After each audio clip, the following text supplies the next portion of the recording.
ಗ್ರಾಮೀಣ ಕುಡಿಯುವ ನೀರು ಮತ್ತು ನೈರ್ಮಲ್ಯ ಇಲಾಖೆ ವ್ಯಾಪ್ತಿಗೆ ಸಂಬಂಧಿಸಿದ ಶುದ್ಧ ನೀರಿನ ಘಟಕ ಸುಮಾರು 15 ಲಕ್ಷ ರು ವೆಚ್ಚದಲ್ಲಿ ನಿರ್ಮಿಸಿ 8 ವರ್ಷಗಳೇ ಕಳೆದರೂ ಇನ್ನೂ ಚಾಲನೆಯಾಗಿಲ್ಲ.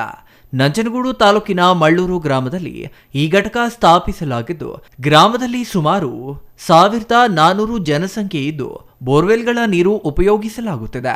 ಈ ನೀರು ಅಶುದ್ಧವಾಗಿದ್ದು ಕುಡಿಯಲು ಯೋಗ್ಯವಿಲ್ಲ ಎಂದು ಗ್ರಾಮಸ್ಥರು ತಿಳಿಸಿದ್ದಾರೆ.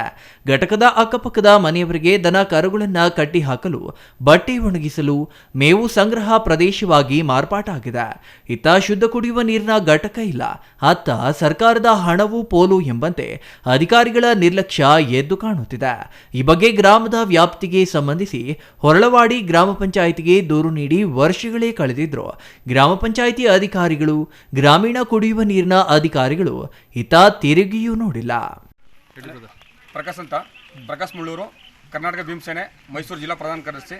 ಸರ್, ಇಲ್ಲಿ ಘಟಕ ಓಪನ್ ಆಗಿ 10 ವರ್ಷ ಕಳೆದಿದೆ ಸರ್, 8-10 ವರ್ಷ ಆಗಿದೆ.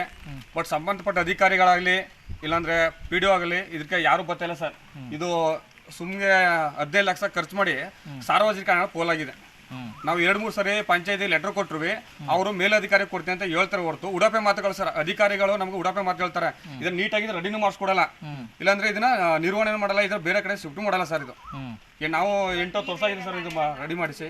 ಅವರ ಸಂಬಂಧಪಟ್ಟ ಅಧಿಕಾರಿಗಳಿಗೆ 2-3 ಸರ್ ಹೋಗಿ ಕುಡಿಯುವ ನೀರಿನ ಘಟಕ ಅಧಿಕಾರಿಗಳಂತ ಪ್ರಕಾಶ್ ಅವ್ರ ಹತ್ರ ಹೋಗಿ ನಾನು ಲೆಟರ್ ಕೊಟ್ಟಿದ್ದೀನಿ ಸರ್. ಲೆಟರ್ ಕೊಟ್ಬಿಟ್ಟು ಮಾತಾಡ್ಕೊಂಡು ಬಂದಿನಿ. ಮಾತಾಡಾದ್ಮೇಲೆ ಅವರು ಇನ್ನು 15 ದಿನ ಶಿಫ್ಟ್ ಮಾಡಿಸ್ಕೊಡ್ತೀನಿ ಅಂತಂದ್ರು.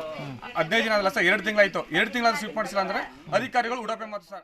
ಇನ್ನು ಸಂಬಂಧಪಟ್ಟ ಜನಪ್ರತಿನಿಧಿಗಳು ಮತ್ತು ಮೇಲಧಿಕಾರಿಗಳು ಇತ್ತ ಗಮನ ಹರಿಸಿ ನಿರುಪಯುಕ್ತವಾಗಿ ನಿಂತಿರುವ ಶುದ್ಧ ಕುಡಿಯುವ ನೀರಿನ ಘಟಕ ಶೀಘ್ರದಲ್ಲೇ ಉದ್ಘಾಟನೆ ಮಾಡಿ ಗ್ರಾಮಸ್ಥರಿಗೆ ಅನುಕೂಲ ಮಾಡಿಕೊಡಬೇಕೆಂದು ಗ್ರಾಮಸ್ಥರಾದ ಪ್ರಕಾಶ್, ಸಿದ್ದರಾಜು, ಪ್ರಭುಸ್ವಾಮಿ ಒತ್ತಾಯಿಸಿದ್ದಾರೆ. Kumar, CTV news, Nanjangud.